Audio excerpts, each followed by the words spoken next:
বাবা কি কপাল গো তোমার।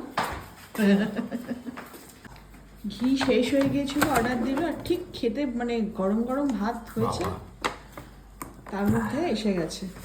এবারে একদম পুরো আমরা বড় 1 কেজি প্যাক অর্ডার করে দিয়েছি। কন্টেনারটা কিন্তু দেখতে সুন্দর, বলো। ধরে নিয়ে আসা যায়, ছোটটাও এরকমই। তবে হ্যাঁ, এই যে ঘিটা এত সুন্দর স্মেল। আমাকে ছেলেটা বলছে, বুঝলে তো, আমাদের অনেক না ও স্ক্রিনশট দেয়। না, ও বলছে কেমন লাগছে ঘিটা, আমি খুব ভালো লাগছে, আর সেন্টটা তো বিশেষ করে খুব সুন্দর। এইটা দিয়ে পরোটা সব খাওয়া যায়, খুবই ভালো খেতে। তুমি না? আর ও, হ্যাঁ আমি একটু নিচ্ছি আজকে।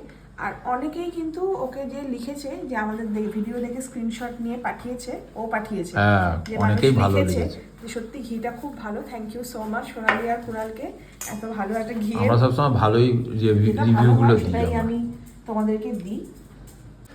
আর লাঞ্চের মেনুতে কি আছে, এদিকে রয়েছে পোস্ত, পটল ভাজা আর বড়ি ভাজা। বাবা কি কর্মরে আওয়াজ।